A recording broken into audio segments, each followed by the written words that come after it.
Hello and welcome to the DrivingMaul show here on New Zealand Sports Radio. And today, what we're going to be talking about, predominantly club rugby, but we'll also talk a little bit about the outlook for Super Rugby in 2021. We'll also talk about perhaps a bit of forward structure and things as to why does Dane Coles keep finding himself out on the wing to score those tries. So all of those kind of things we'll have a chat about. But Stephen, we had a good weekend, didn't we? Getting to some grassroots rugby. We did, Paul, and thanks again. It's a privilege and a pleasure to be on the DrivingMaul, the rugby side of the show. But yeah, you are dead right. It was a lot of fun getting amongst it the weekend, just locally down the road from me to the Waikato Rugby Club as the Auckland Goodyear Club Rugby competition got underway. Yes, it did. We got the rugby got underway here in the Waikato as well. And I just want to bring up a photo, folks, because I want to ask you, is there or what is your favourite? What's the word I'm looking for? What is your favourite trophy that's played for in rugby, Stephen? Are we talking probably at a club level, Paul? No, any level. Which trophy do you look at and go, that's kind of cool? Oh, well, listen, from it's got to be Ranfurly Shield. That's still one of my favourites. I know as New Zealanders, we like to get our hands on the Rugby World Cup, but I love the Ranfurly Shield. I also like the history behind the Gallagher Shield, which is in the local Auckland club competition. Quite a very, very hard trophy to win. Some established clubs have won it more than others. When you talk about the likes of Ponsonby, I've lost count on how many times they've won it. But I know for a lot of clubs that have either won it for the first time or on very limited occasions. I know, it's well received. You're talking about the competition as a whole rather than the actual trophy itself, because both of those are just slabs of wood with a few bits of metal on the front. Okay, this is what Melville and the Hamilton Old Boys were playing for. Oops, no, I've gone and got the wrong one. Sorry, guys. Let me. I'll stop that screen share, and I'll share the correct screen this time. Let's see. There we go. That is the trophy that they were playing for, the Stag Cup. There, resplendent, that's been decorated in Melville colours, a bit cheeky by the holders there, using a bit of electrical red and green electrical tape to brighten up the stag. But I thought that was a cracking trophy for them to be playing for. And you're mentioning bits of wooden shields and stuff. They're not trophies. That's a trophy. Oh well, you caught me on the hop a little bit there, Paul. But it is a very impressive trophy. Now that I look at it, now I'm going to start googling really impressive trophies and come up with something that's actually better with it than that. I was just wondering, is that electrical tape around the middle of the stag to hold it together because it's been dropped a few times? There might be an element of that, but I think yes, I think that would get stripped off very quickly if Hamilton Old Boys had won it. Unfortunately, they didn't. Hamilton Old Boys being the team the club that I play a bit of social touch with. So yes, that was a trophy they were playing for, which I kind of loved. Actually, other trophies that I like. So between counties and Wellington, they have a memorial trophy to John Olomu. That's a big wooden 11. I might see if I can drag that up to show people as well. Seen that one before. That's also a good trophy. But yes, folks, if you have any good trophies out there that you like the look of that are a bit different than just than sort of a shield or as a big cup, then let us know, because I think that's an absolute cracker on the weekend. Simon, good evening, great to see you there. And yes, Ranfurly Shield is a great competition, but we're not talking about competitions here. We're talking about the actual trophies themselves. So if anyone has any good ones, let us know. So Stephen, kicking us off then. should we start at the top of the North Island? And, I think we should. I think we should. So up there, then let's go quickly. Actually, you know what? I'll just butcher the names. Why don't you quickly run through the teams in the score? Yes, I've got the results right here in front of me, Paul. So luckily enough, I can just quickly go through this. The scores in Northland Club Rugby. Now, Northland Club Rugby is sponsored by Spark this year. So fantastic work by Spark for coming on board. So it's the Spark Club Rugby. Northland Club Rugby competition, so great to see. But running through those results, Hora 61, Hikurangi 17, Kiri 15, Mid Northern 8, Western Sharks 81, and a newly promoted team, Ngāti Hine Moerewa UK, United Kawakawa, that is 7, Old Boys Marist Football Club 21, Kamo 5, and Waipu, last year's champions, beat their near neighbours at Welsford 29 points to 10. So a couple of interesting scorelines in there, a couple of one-sided scorelines, which you kind of might expect given what club rugby has been through in 2020. Of course, the season just starting, so some clubs have done better with numbers. So a little bit of work for Hikurangi and also the newly promoted team, Ngāti Hine Moerewa UK. This year. Now they lost 3 or 4 really good players to Hora, who had that big win over Hikurangi. Hora could be the dark horse in the competition this year, but I still think at the end of the day, look out for the likes of Waipu. I think Welsford will get better. Western Sharks and Old Boys Marist, of course, Kamo, from what I believe, not as strong as they were in 2019, and that's pretty much a wrap on Northland Club Rugby, Paul. So if we look at those clubs, obviously Old Boys Marist is part of Whangarei. Yep. Which other clubs? So I guess Western Sharks aren't there on the other. They're from the western coast rather than the east coast. Welsford obviously down the south end.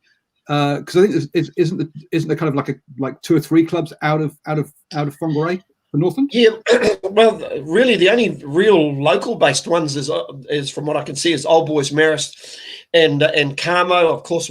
Waipu a good sort of 20 minutes before you get into Whangarei, and Welsford halfway between Auckland and Whangarei, and a little bit further north of Whangarei by another 10-minute drive or so is Hikurangi, another 10 minutes on from there, Mid-Northern, and then further up to Kiri. But on your way, the newly promoted team, which has got the 2 townships of United Kawakawa and Moerewa, who have pretty much combined to be one club, although it might just take them a bit of time to find their feet. They'd be wishing they'd have their two most famous players available for them, in Josh Goodhue and Jack Goodhue, who are affiliated to that club.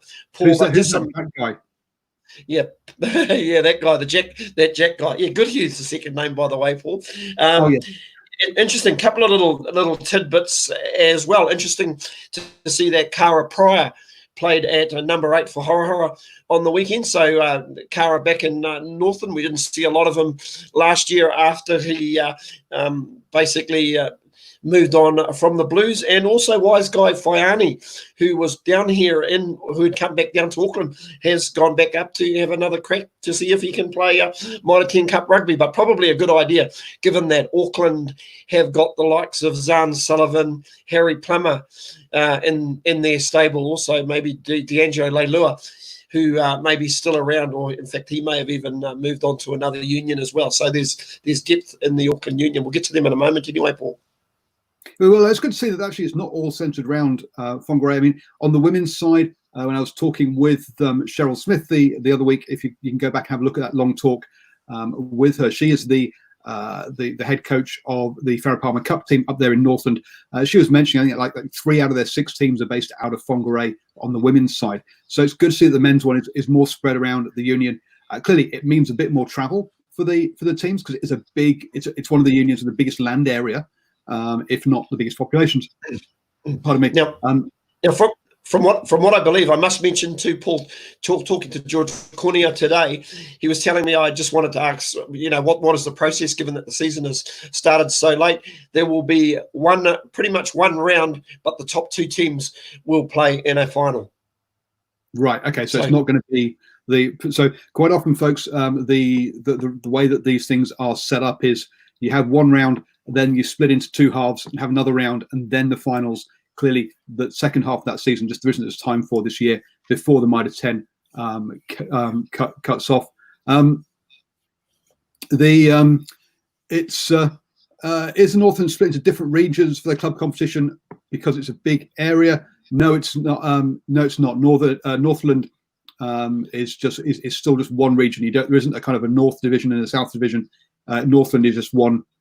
Doesn't split itself, even though it is a big area. So no, Simon, that's not how it works. They just have to put up with longer travel, unfortunately for them. Yep. Paul, there is and last year there was a North Zone and a South Zone competition. Those two teams, whoever wins those two competitions, come together and are playing in a final at Toll Stadium in Whangarei. And usually the winner of that game will play the final place team in the Spark rugby competition or the main Whangarei competition, and that's usually the bottom team for a playoff to play in the top division. Okay, so the second tier in Northland is split north-south, but the top tier isn't. Is the difference? Yep. Okay, cool. Understood that now. So that's good. Then move down to North Harbour. Yep, North Harbour rugby. Some interesting results out of North Harbour. A couple of one-sided scorelines. We are looking at looks like Northcote 77. Now, I'm just wondering if I'm looking. No, it's not the reserves. It's actually that's who they're sponsored by. Northcote 77, Mahurangi 3. Looks like North Shore 76, Maris 12. A good tight game here between Takapuna and Silverdale, with Takapuna coming out on top 22-16. And Massey would have been nice to have Chris Eads on tonight. That's his old club. Massey 29, Kumu, who the next door neighbours, 17, and East Coast Bays with the bye. Of course, one of the teams that couldn't put a team together this year was Walter Little's old club, Glenfield. Just really didn't have the numbers this year, Paul. So a little bit sad to say the least. So hopefully they'll bounce back next year. From what I understand, they may have a senior B team running around, but just probably not quite up to the level of a senior rugby. Yeah, there's a few clubs that have found themselves in that situation where they can put a senior B team together, but not a premiership team. I can think of some at least in Tairua down there in the Thames Valley area has got that problem as well. So yes, so some clubs, unfortunately, now a couple of reasons for this. One is that some clubs do have overseas players, people who basically come on a year or 2-year work visa, just more for the lifestyle, get a local job. Now down in Tairua, I mean that's for example kiwi fruit picking or working in the local butchers, and then play for a year, and it's more for the experience. Another person who did that, for example, down in Waikato, was Hamilton Burr. He came over from Edinburgh, where he'd been in the academy.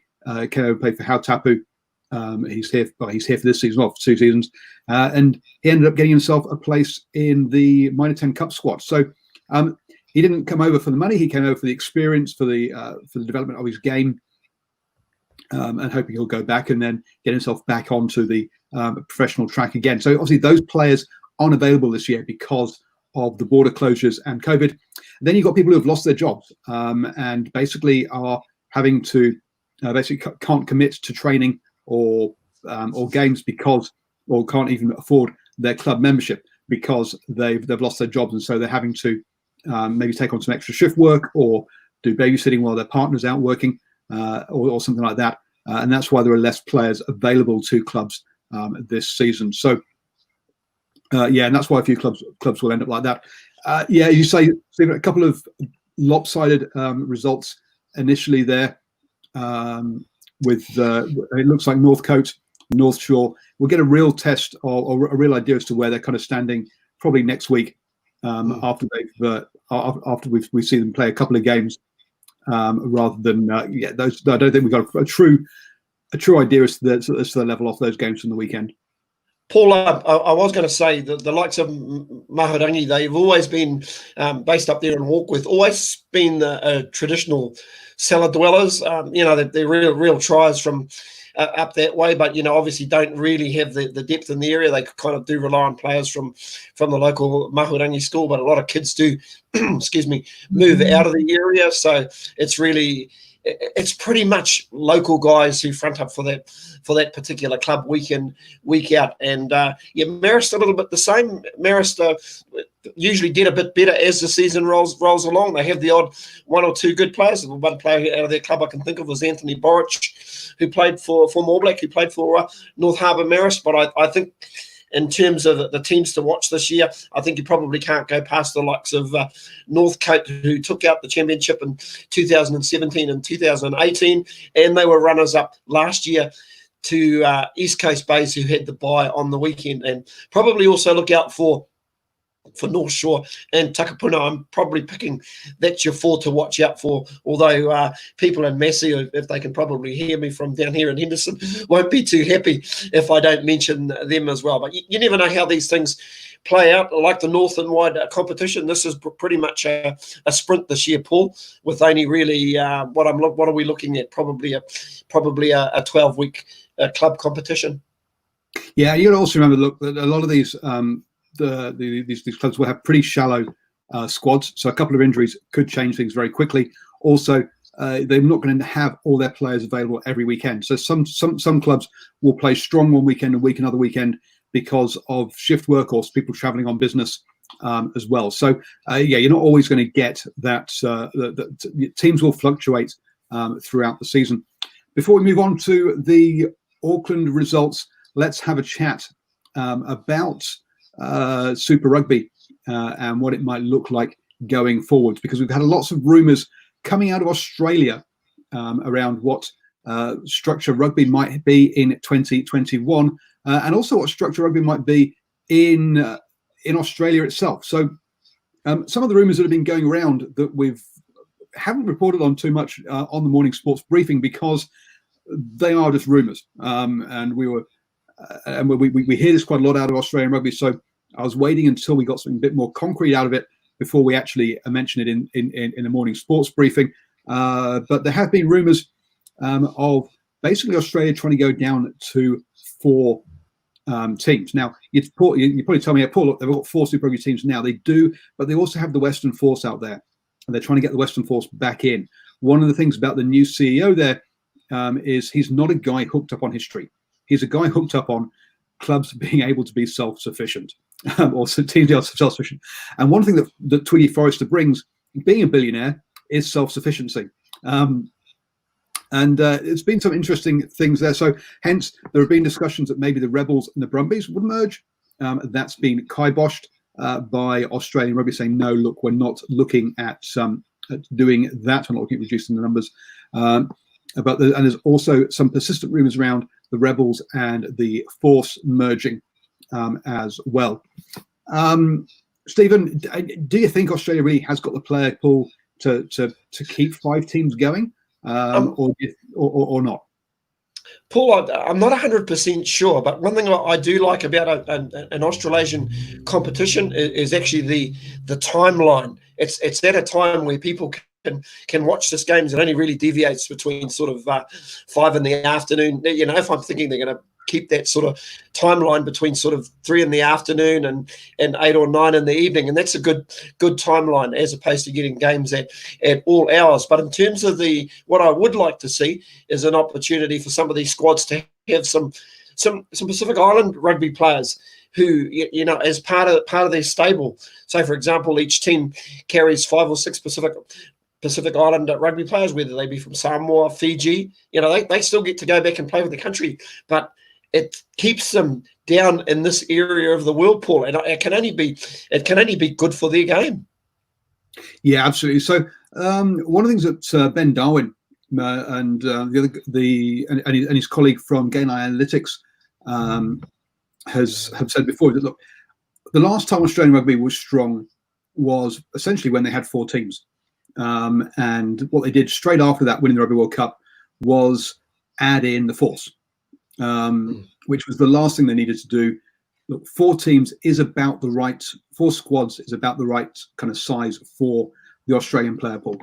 Listening to them and they seem to know their stuff. So, I mean, one of the suggestions that has been before is that if there were a Pacific Island team, that the Pacific Island team could play out of either the Gold Coast or Auckland. But you know what? Why not play them out of Melbourne instead?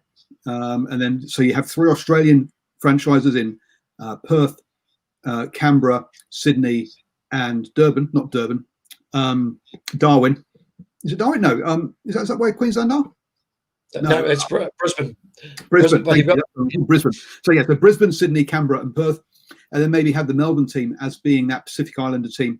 If you don't think that they can generate enough crowds in the Pacific Islands themselves, that might be another way of doing it. Simon said he'd like to see the Brumby Rebels play half the match in Melbourne and half in Canberra. No, I don't. Look, they already have very few games, home games, in a Super Rugby season. You only have 8 home games. To take that down to 4, I mean, how you can't build a fan base, you can't build that connection with local fans if you only have 4 games a year. All right, you need more games than that. So, yeah, splitting between venues, I don't think is a good idea.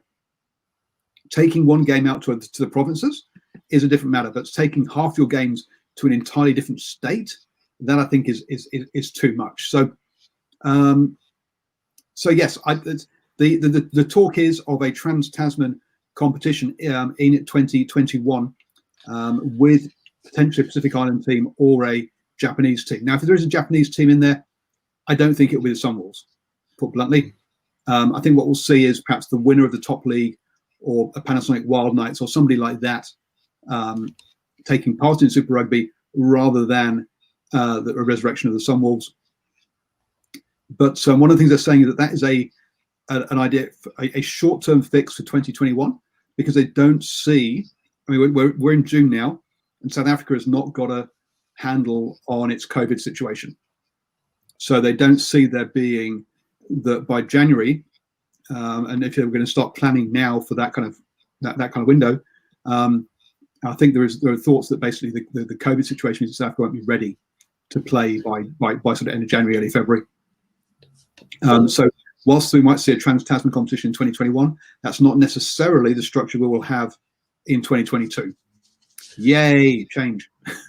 Paul, what about a loan system or a transfer system of sorts? Say, for example, one of those, because you want those Australian sides to be competitive, and we only have to see the first 2 rounds of Aotearoa Rugby just to see how competitive the New Zealand teams are against each other. So you want those Australian sides to be competitive.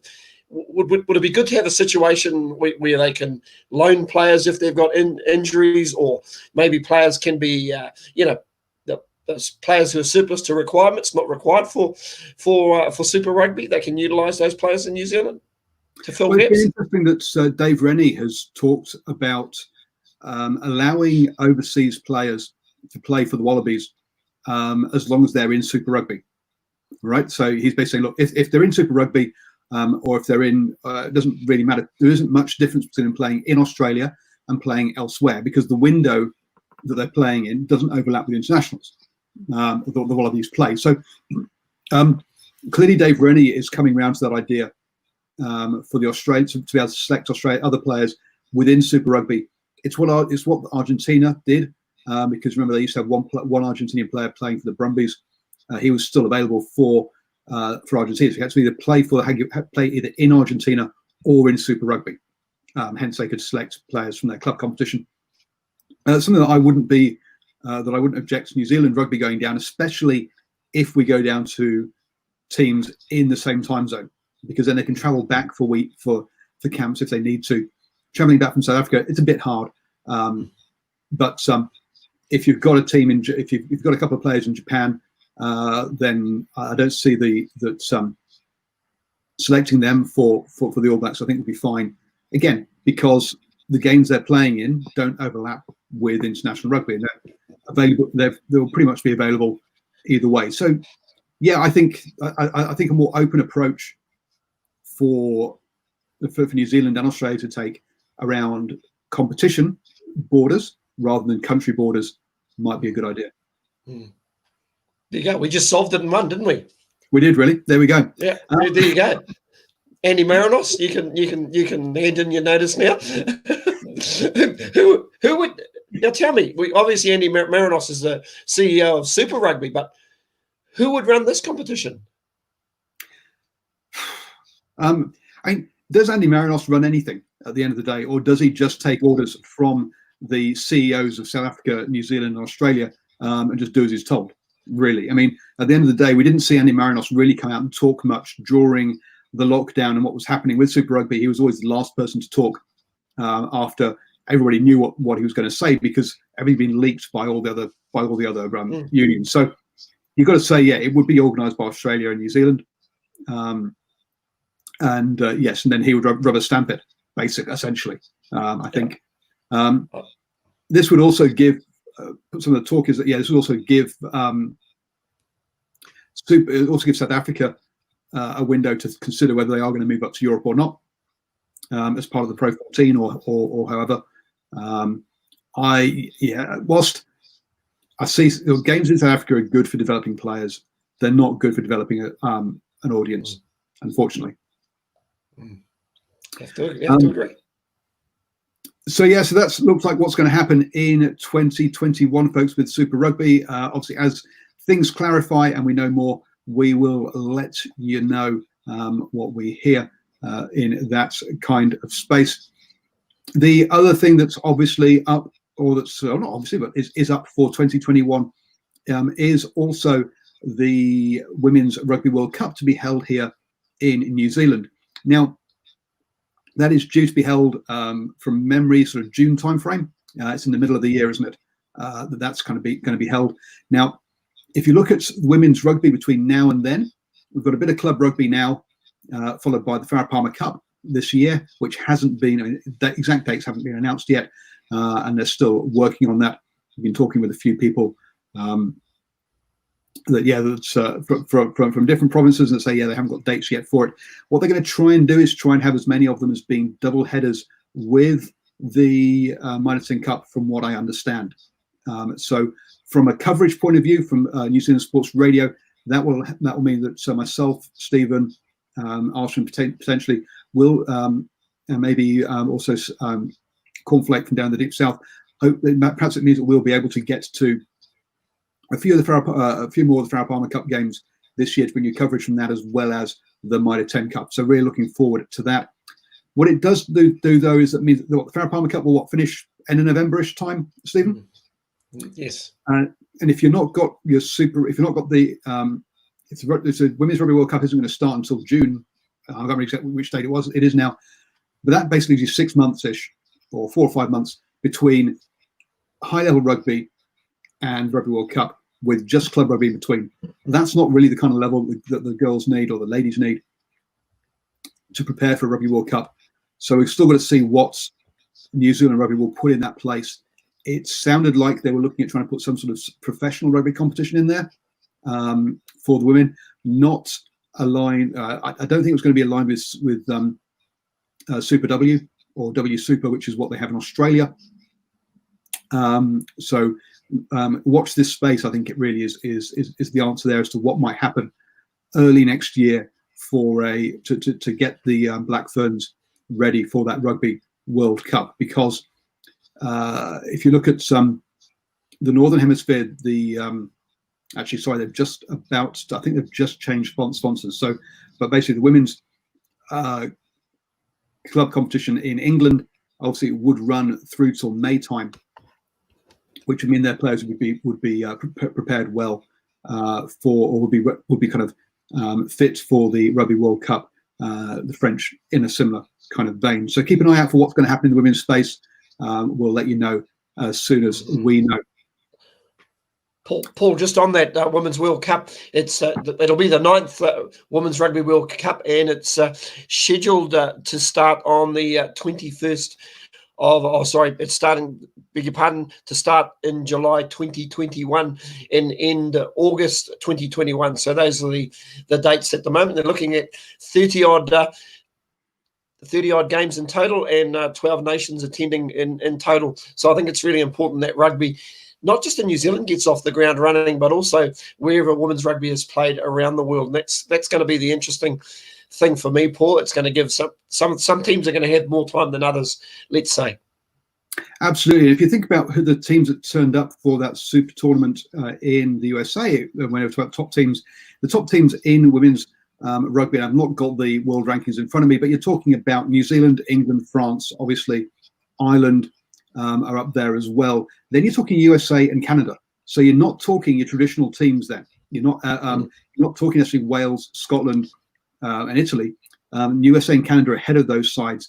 Spain is also regularly beats Wales or Scotland and Italy as well. So you've got a number of teams in there that aren't your traditional teams. And also, if you think about it, England and USA, two countries struggling with COVID at the moment as well. So yes, as you say, certain teams will have had cleaner preparations than others.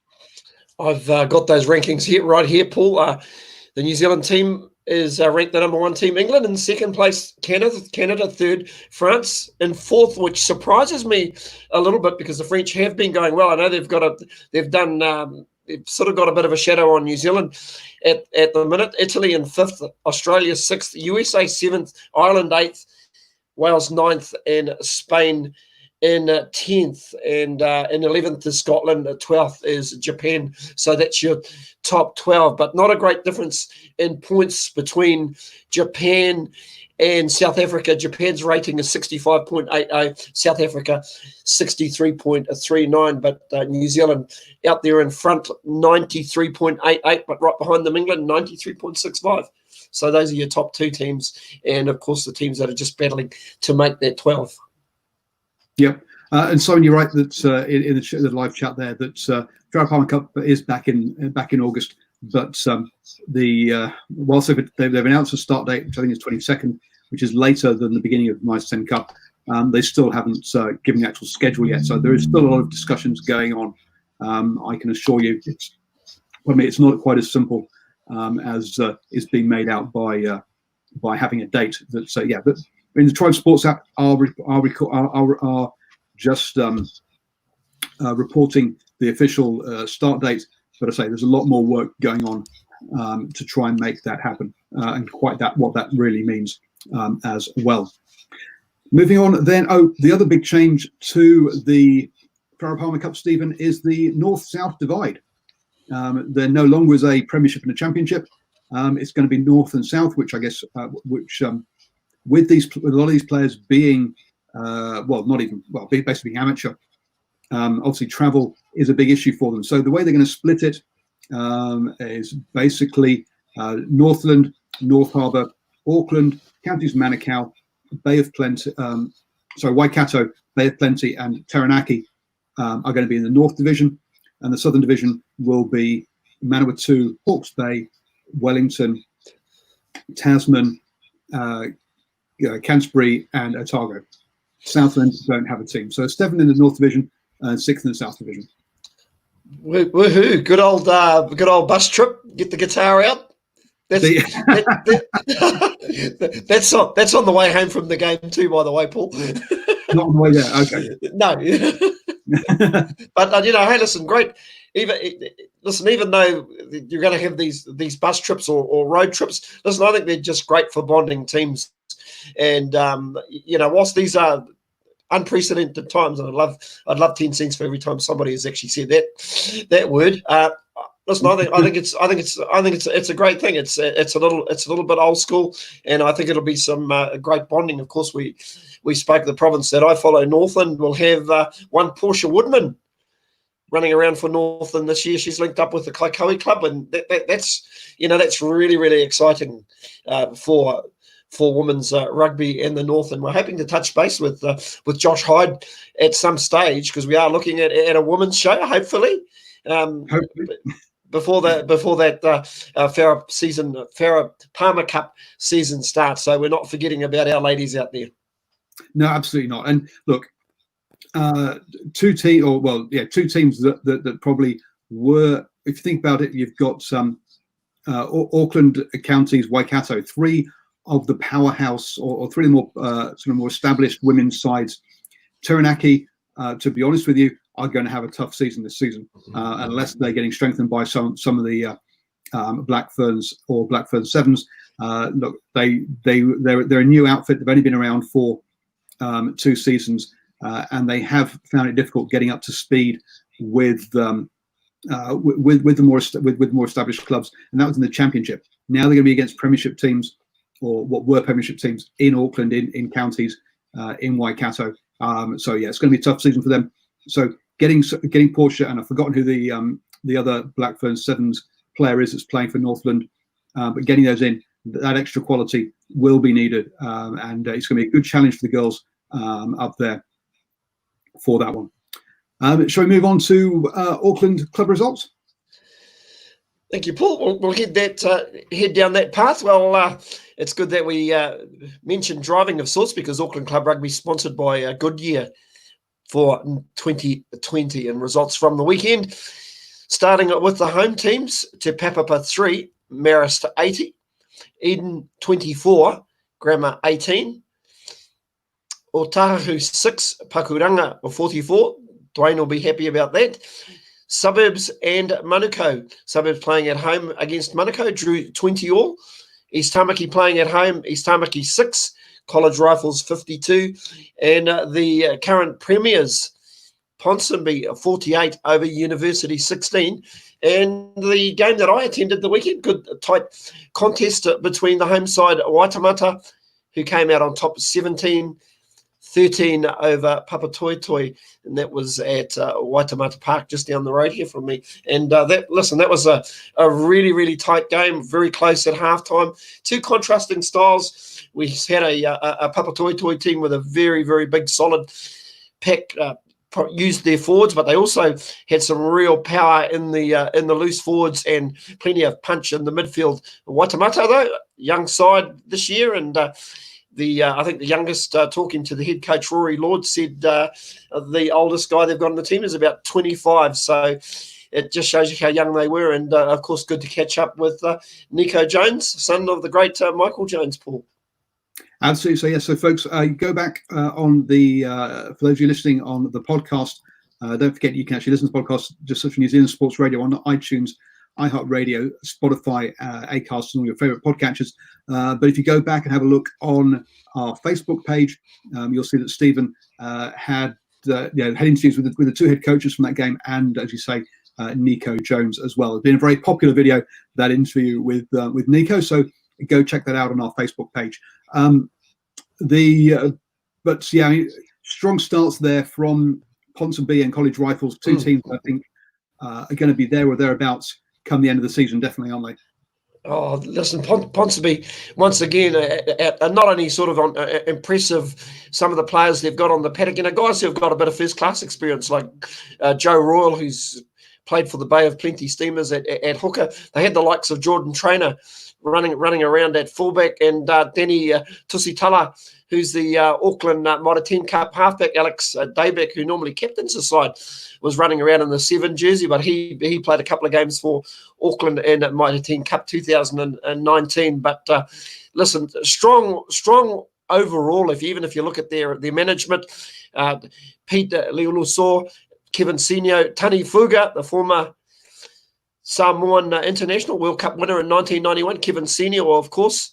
I can't recall if Kevin actually played for the All Blacks, or it might have been his brothers, and Jeff Ariomi. So they've got 4 coaches. So they've got a very, very good team in place. As I look down at the university team, they're coached by Jason McLean and Blair Gordon, and Camille Delena is their coaching lineup this year. The name player that I can see, a couple of name players, actually Brenton Halua, who's played for Auckland, Northland and Harbour, and Tyrone Elkington, who's played a few games for Auckland as well, skippers the side. So he'll probably be, that combination, Paul, will probably navigate the university team around. But they're one of those teams that gets better as the season rolls along. We look at the College Rifles team this year. The head coach is Mani Tualoa, former Waitemata player and also a former head coach. at Waitemata, but just looking through some of the coaching staff there, Filippo Levi, who also played. Now Filippo, I think, may have played for the Otago in the Highlanders. I stand to be corrected, but also No, putting right. Filippo Levi. There you go. So some pretty handy guys in the coaching staff. But as I look through some of the names in this college rifle side, look out for Zahn Sullivan. Now he's a young first five, originally from down in the Hawke's Bay, and he's been contracted to Mitre 10 Cup rugby by Auckland. Now this kid, tall and rangy, got something about him. That's what with Auckland. Hence, wise guy Faiani has headed up to Northland, just with so much talent around. A couple of guys to look out for. We look at this midfield combination. Tuamua Manu. Now, where do we know that name from, Paul? Wasn't he with the Chiefs last year? Tuamua Manu, and another chap, Mahana Grindlay. Watch out for this name. Grindlay, originally out of King's College, but we also saw him at the Sevens here in the they call it the Red Bull Sevens, but it's actually called something else. But it was played at Waitakere Stadium just down the road. Watch out for this kid. This college rifles team look absolutely dynamic in the midfield, Paul. Well, Tuamanu is still part of the Chiefs squad, so clearly he was released to play for the club this weekend. He isn't the only one, and when we get on to Waikato Rugby club competition, I'll be talking about some an All Black who was released to play for his club rugby. So clearly not at the moment getting a look in with players like Anton Leonard-Brown, Alex Nankiville, and also Quinn Tapaya in there. So obviously Manu needing some game time and going back to his club to get some of that, which is nice to see. A bit surprised to see Filippo Levi there at College Rifles. He was an assistant coach at Marist last year or the year before. So clearly he's changed allegiance as well. There, I thought he was a Marist boy. I'm pretty sure he played Marist down in Otago. I could be wrong though. To be fair. So interesting to see that he's moved over as well. And Marist, another team that kicked off with a big win at the weekend, so we'll be interested to see how they go when they come across a couple of the bigger teams themselves. The moving on then to Waikato Rugby, and down here, Fraser Tech saw off Tiamutu 30-17. Hamilton Marist beat Morrinsville 41-17. Melville overcame Hamilton All Boys 18-14, and so that was the game that I was at. And Otahonga beat University 33-20. Hautapu, the champions from last year and home of Luke Jacobson and Mitch Jacobson, for example, they had a bye in round one. So it'll be interesting to see how they come out of their lockdown. I did see them over in Tauranga playing a pre-season game prior to lockdown. So clearly they've had their team together for quite a long time, getting ready for the club season. Yes, I think they'll know each other quite well. They played a curtain raiser to the Global Rapid Rugby pre-season game that the China Lions played over there against Manoa Samoa over there. So so I say Hautapu have been together for a long time training. So just because I had the bye, folks, don't expect them to come in to Raw. One of the things about Saturday was that we had forecast showers. Well, sorry, forecasters, but you definitely got that one wrong, as it was persistent rain on Saturday down here in Hamilton. And that game between Melville and Hamilton Old Boys was definitely a wet weather game. A player that came on in the second half and really showed his class playing in those conditions was a certain Triple T, who came on for Melville and helped calm things down for them. still, this game went right to the wire with basically a lack of execution, which in the wet conditions shouldn't be too surprising. And Hamilton Old Boys just couldn't get over the line and only scored that one try in the second half. They literally were held up over the line and that was the last play of the game. So they were very, very close to winning this one, because obviously they're only 4 points behind. That if they got the ball down in that situation, they would have won the game. So I say very, very tight game there between those two sides in really wet conditions. And I think, Stephen, that's one of the big things about, if you're going to be watching club rugby, take your gumboots. take your wet. If you're lucky enough to get wet and dry, take your gumboots, take your beanie, because we all know once that sun goes down late afternoon, it's a pretty cold, Paul. And one area where I reckon you definitely need a beanie and a warm jersey and a jacket is in Wellington, because their club rugby started the weekend as well. If you've finished the Waikato Club Rugby, I'll get into some Wellington Club Rugby, which I've got right here. Run through and let people know the teams that they should look out for. Hautapu obviously won this last year, as I say. Fraser Tech, somewhere that's a certain I've gone blank. All Blacks, ex-All Black player had a drink issue. Zach Guilford. Zach Guilford, thank you. Fraser Tech, where Zach Guilford plays. He is. They made the final last year. I think it was. Sorry, no, they made the semi-final last year. The final was Marist against Hautapu, so with Ochonga there as well. So those are really the four sides that I would be looking at: Fraser Tech, Marist, Ochonga, and Hautapu again for this one. Those are as you can see, three of those started off with wins, and fairly comfortable wins. You've got to say, all of them by more than 2 scores, or all of them by at least 2 scores. So yes, those are the sides that I expect will be there or thereabouts come the pointy end of the season. But yeah, handing over to you, Stephen, to go through the Wellington results, which I must admit I haven't seen yet.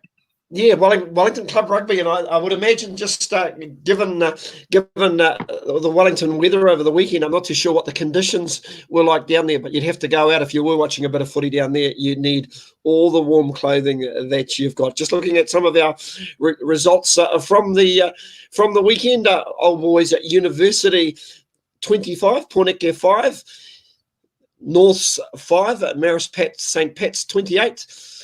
We have got Oriental Rongotai 3, Hutt Old Boys at Marist 11, Petone 34, Johnsonville 5. Now we've got a team here, it looks like a combined team, and that's Parramatta Plimerton. So I'm not too sure whether they are a promoted side, but they went down, they scored 8, Upper Hutt Rams scored 20, Wainui 3, Tawa 31.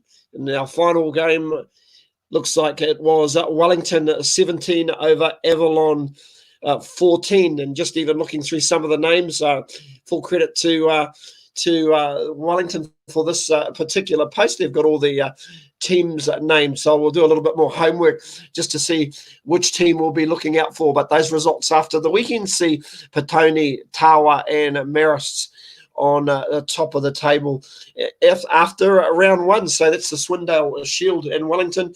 13 rounds coming up. That round 13 is on the 12th of September 2020, but we'll keep you posted as the season rolls along, Paul.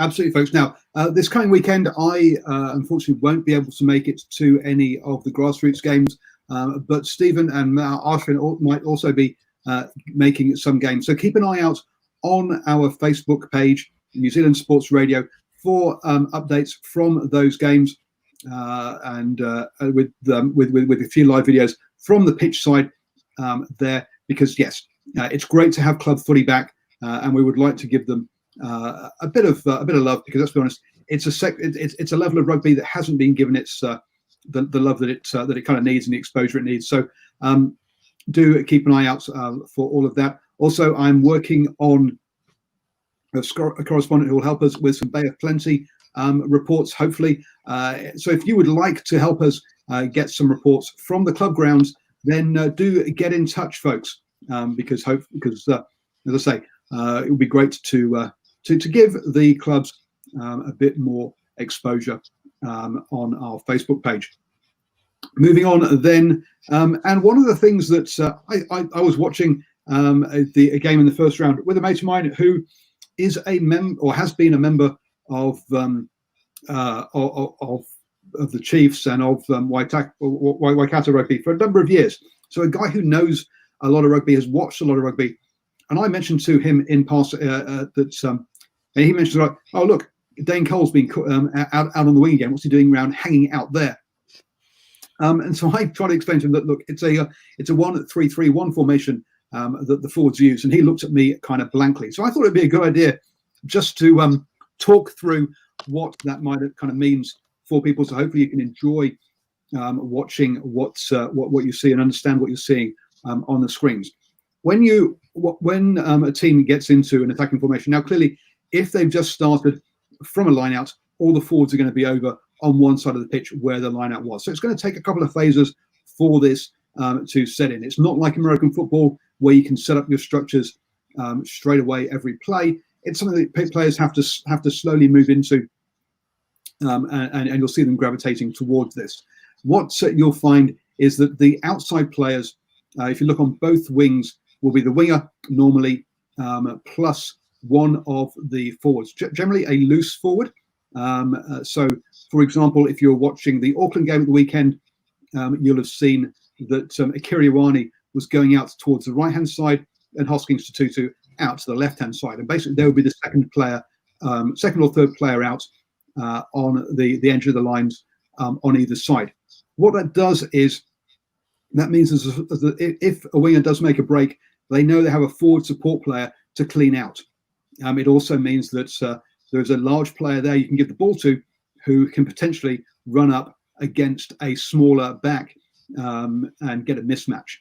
So that's one of the reasons you'll see, and that's the ones on either side when we refer to 1-3-3-1. The threes then are two pods. Quite often you'll see one of the pods will be basically two props and a lock, and the other one will be a lock and a hooker and the other loose forward, or some sort of combination. Those three players, one will take it in, the other two will clear it, and then you have a second pot of three ready for one out rugby if that's what the scrum half wants to do. So that's kind of the structure you'll see if you look at how the forwards are kind of set up across the pitch quite often nowadays. There are alternatives to this. But essentially, that's kind of this. One of the things they talked about at the Rugby World Cup to mitigate against that rush defence was, instead of having that 3-3, there were two players, two forwards right next to the ruck from an attacking point of view to attract defenders and to slow them down from charging up. So there are variations on it, but on the whole, what you're looking at is, and that's why Dane Cole's being one of the faster players. He'll end up on one of the wings. You might remember Kieran Reid used to end up on the wing, but then he moved forward. So quite often, for example, the All Blacks would have maybe Dane Coles and Vaifafita as those players out wide because they're some of the quicker players in the squad. Sam Cane is kept more central. He doesn't tend to do that kind of role in the same kind of way. Any other comments on that, Steve? What do you think that makes it kind of makes it kind of clearer? No, well, there's always a lot of questions asked. I get it all the time. Why is that player out there? Why is he just fringing out on the wing? But there is a method. There is a method to the means. You know, it's one of those reasons. Sometimes they always don't put a lot of players into contact. You think to yourself, why aren't they getting numbers into that breakdown? It's because they're actually relying on the guys that are already at the breakdown to be doing the job, and it's up to the guys who may be 2 or 3 steps away from that breakdown to enter that breakdown area if help is required. So it's really about understanding reaction time. Yep, absolutely. So there you go, folks. Just a little technical thing there for you as to why you'll find players like Dane Coles ranging out there on the wings. It's to be that clearer or that power player to get mismatches. It is designed as part of the as part of the tactics and the structure. It's not him just trying to showboat, as some people might think. So, Stephen, thank you very much. It's been a very enjoyable evening chatting code with you. Don't forget, folks, you can follow. Don't forget to like the page, please. Our Facebook page at for New Zealand Sports Radio. Share and talk to your friends about the channel or about the station we'd like to think of ourselves as, and spread the word. Also, listen to us on the move, because we are producing 2 or 3 shows a day on average. So you might want to listen to us, some of the shows on the move. To download iHeartRadio, iTunes, Spotify onto your phone and search for New Zealand Sports Radio.